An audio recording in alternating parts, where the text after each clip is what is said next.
ওই যারা লুট করে নিয়ে গেছে তাদের কাছ থেকে টাকা ফেরত আনা হবে এবং এই ক্ষতিগ্রস্ত লোকের মধ্যে সেটা দেয়া বিতরণ করা হবে। প্রিয় ভাইয়েরা,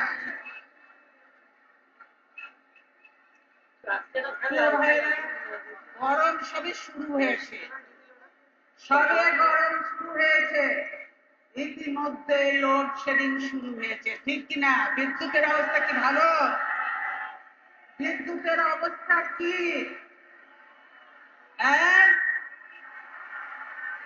ভালো ভালো না? লোডশেডিং এ মানুষের জীবন অতিষ্ঠ। কলকারখানায় সরকার বিদ্যুৎ দিতে পারে না, অথচ কুইক রেন্টাল পাওয়ার প্ল্যান্ট স্থাপনের নামে বিরাট দুর্নীতি করে দলীয় লোকজন ও ক্ষমতাসীনদের আত্মীয় স্বজনদের সুবিধা করে দেওয়া হয়েছে।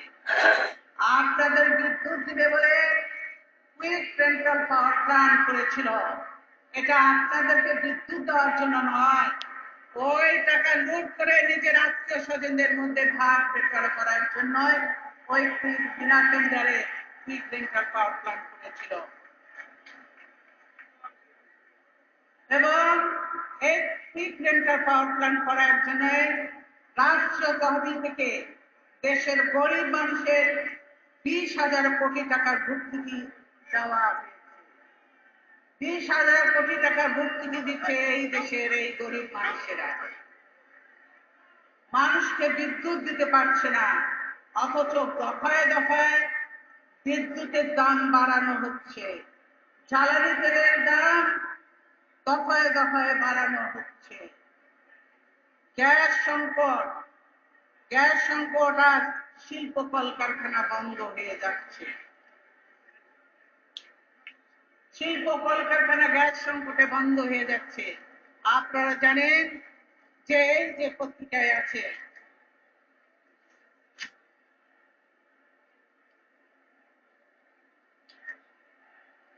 বলছে দক্ষিণ পশ্চিমাঞ্চলে লাখ লাখ মানুষ হারে অর্থের দিন কাটাচ্ছে,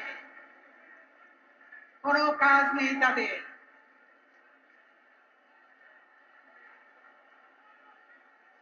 বলছে গ্যাসের শিল্পের বেহাল দশা, সংযোগের অভাবে চালু করা যায়নি লক্ষাধিক কারখানা।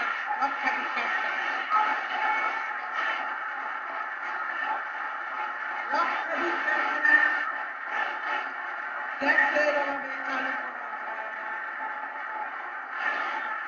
এবং এখন আমাদের যে সকল কারখানা আছে সেগুলো বিদ্যুতের অভাবে বন্ধ হয়ে যাচ্ছে। একের পর এক কলকারখানা, সরকার বিদ্যুৎ দিতে পারছে না, কৃষকেরা জমিতে সেচ দিতে পারছে না বিদ্যুতের অভাবে। আমাদের গার্মেন্ট শিল্প বন্ধ হয়ে যাচ্ছে, আর এই গার্মেন্ট শিল্প কিনে নিয়ে যাচ্ছে বিদেশিরা, কিনে নিচ্ছে। এর উদ্দেশ্যটা কি? আমাদের গার্মেন্ট শিল্প কিনে নিয়ে যাচ্ছে, আমাদের টেক্সটাইল শিল্প বন্ধ হয়ে যাচ্ছে, অন্য দেশ এটা কিনে নিয়ে যাচ্ছে। স্পিনিং মিল বন্ধ হয়ে যাচ্ছে, সেটা কিনে নিয়ে যাচ্ছে। তারপরে আমাদের ঔষধের কারখানা, ফার্মাসিউটিক্যাল কোম্পানি বন্ধ হয়ে যাচ্ছে, অন্য দেশ কিনে নিয়ে যাচ্ছে। তাহলে আজকে সরকার পরিকল্পিতভাবে গ্যাস বিদ্যুতের সংকট সৃষ্টি করে এই কলকারখানাগুলি অন্য দেশের কাছে বিক্রি করে দেওয়ার সমস্ত রকম ব্যবস্থা করছে। তাই প্রিয় ভাই ও বোনেরা, এই সরকারের হাতে দেশের মানুষ যেমন নিরাপদ নয়, কোন ব্যবসায়ী কিংবা সাধারণ ক্ষুদ্র ব্যবসায়ীরা নিরাপদ নয়। এই বিষয়ে এই সরকার আসার পর থেকে দেশি বিদেশি কোনো বিনিয়োগ হয় নাই। কেন হয় নাই? কারণ বিদ্যুৎ দিতে পারে না, গ্যাস দিতে পারে না, পানি দিতে পারে না, তাই বিনিয়োগ হয় না। বিধায় নতুন কোনো কর্মসংস্থানও হয় নাই।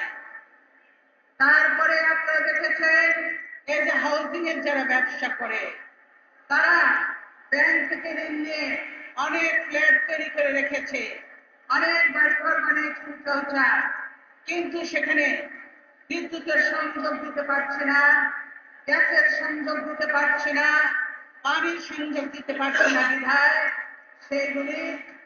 সেইগুলিতে ভাড়া পাচ্ছে না, ফলে লোকজন ক্ষতিগ্রস্ত হচ্ছে। সরকার এদের জন্য কিছুই করতে পারছে না, আর এদের ব্যাংক ঋণ প্রতিনিয়ত বাড়ছে। প্রিয় ভাইরা, দেশের অর্থনৈতিক অবস্থা ভালো নয়। অনেকদিন পরে হলেও অর্থমন্ত্রী স্বীকার করেছেন দেশের অর্থনীতির অবস্থা ভালো নয়। সরকার প্রতিনিয়ত ব্যাংক থেকে ঋণ নিয়ে চলেছে, ব্যাংক থেকে ঋণ নিচ্ছে প্রতিনিয়ত। এখন এই ঋণ নিয়েও আর কুলোতে পারছে না, সেজন্য বিদেশি ব্যাংক থেকে চড়া সুদে ঋণ নিতে চায়। তাহলে এই ঋণের বোঝা বইতে হবে এই দেশের সাধারণ জনগণকে। এই সরকার যদি থাকে, এই দেশ দিনে দিনে জর্জরিত হয়ে যাবে। এই দেশের প্রত্যেকের ঘাড়ে ঋণের বোঝা বইতে হবে। কাজে এই সরকারকে সরানো প্রতিটি মানুষের নৈতিক দায়িত্ব, কর্তব্য। ভাইয়েরা, এই সরকার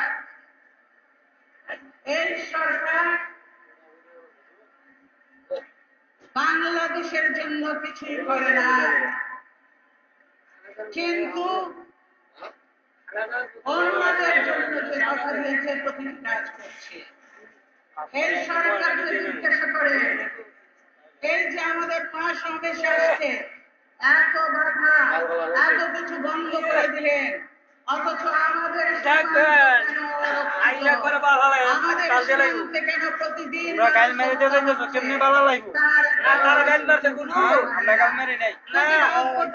করতে পারেন না?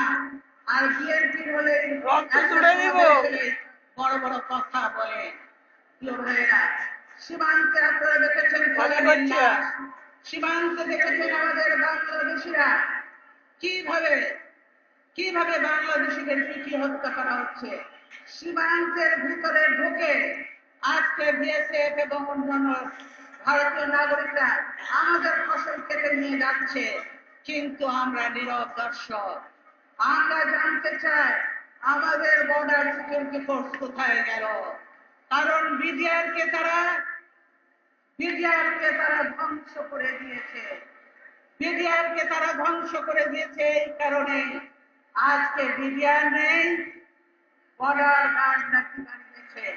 আমাদের বর্ডার সিকিউরিটিকে বলবো, আপনাদের দায়িত্ব হলো জনগণকে নিরাপত্তা দেওয়া। এইভাবে একের পর এক মানুষের উপরে নির্যাতন, এইগুলি বন্ধ করতে হবে। সৌদি আরব থেকে ভিডিও রেকর্ডার নবীর হোসেন সাক্ষী ছিলেন আকবর শেখ।